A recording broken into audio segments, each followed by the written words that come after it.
আমি দেখাবো Xiaomi Redmi Note 11 note 11 power button volume plus এবং মাইনাস বাটন লাইন যদি মিসিং হয় আমাদের, সেক্ষেত্রে আমরা কীভাবে লাইনটি ব্যবহার করব এবং লাইনটি খুঁজে বের করব। আমরা প্রথমে দেখব, এটা হচ্ছে আমাদের পিসিবি বোর্ড, এটা হচ্ছে আমাদের পাওয়ার বাটনের পজিটিভ লাইন, এটা গ্রাউন্ড, এটা ভলিউম ডাউন বাটন, এটা ভলিউম আপ বাটন। আমরা যদি এখানে ভ্যালু না পাই, রিডিং না থাকে, তাহলে আমরা যদি দেখতে হবে লাইনটি কোথায় গেছে। আমাদের এই লাইনটি এখানে আছে, রেজিস্টারে এখানে আছে। যদি আমরা এখানে ভ্যালু না পাই, তাহলে আমাদের এখানে চেক করতে হবে। যদি এখানে ভ্যালু না পাই, তাহলে মাঝখানে কোনো কম্পারমেন্ট আছে কিনা চেক করতে হবে, মাঝখান থেকে লাইনটি জাম্পার করা যায় কিনা বা রিডিং পাওয়া যায় কিনা। কিন্তু মাঝখানে কোনো মাধ্যম নাই যে আপনি সেখানে লাইনটি জাম্পার করতে পারবেন। আমাদের তখন বুঝতে হবে এখানে পাওয়ার আইসি থেকে লাইনটি নিচ্ছি। তারপর আমাদের volume down button, volume down বাটনের ক্ষেত্রে একই আমরা চেক করব এখানে ভ্যালু আছে কিনা। যদি ভ্যালু না থাকে, তাহলে আমাদের বুঝতে হবে এটাও পাওয়ার আইসি থেকে লাইনটি মিসিং হয়।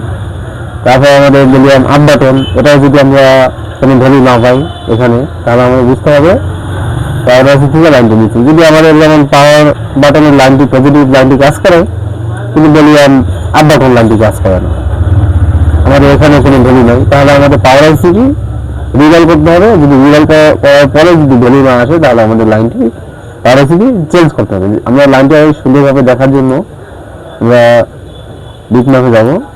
বিটম্যাপ আমাদের ভ্যালু প্রয়োজন শুধু এই লাইনগুলি সহজভাবে দেখার জন্য। আমরা ভ্যালুতে লাইন সহজভাবে দেখতে পারি। আমরা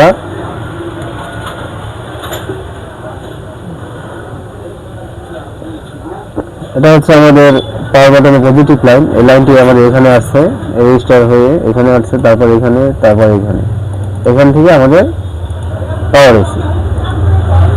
আমাদের লাইনটি এখান থেকে পাওয়ার এসি গেছে। তারপর আমাদের volume down button, down button লাইনটি এখানে আসছে।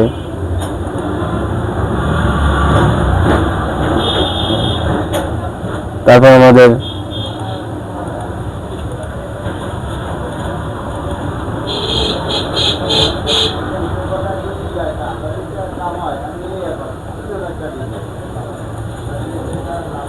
পাওয়ার বাটনের পজিটিভ লাইনটি আমাদের আছে পাওয়ার কি 15 115,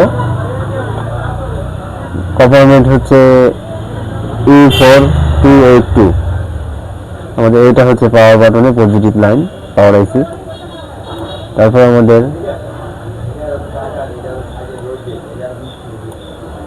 volume down button, volume up button একই। আমরা লাইনটি সুন্দর করে খুঁজে বের করব লাইনটি কোথায় আছে।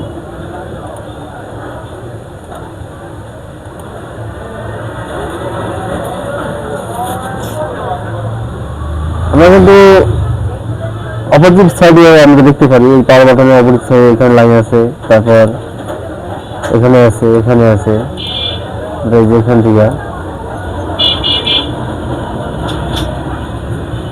এটা কিন্তু দেওয়া নাই, কিন্তু আমাদের এখানে কিন্তু বিটম্যাপে কিন্তু দেখাচ্ছে যে আমাদের এটা পাওয়ার বাটনের পজিটিভ লাইন। তারপর আমাদের volume down button line, down বাটনের লাইন এটি, আপ বাটন লাইন এটি। তারপর আমাদের এটা হচ্ছে আমাদের বোঝার জন্য ভ্যালুটা খুব প্রয়োজন, ঠিক আছে। এই জন্য ভ্যালু আমরা কেন রাখবো, ভ্যালু থেকে আমাদের অনেক কিছু শেখার আছে। আপনারা বাংলা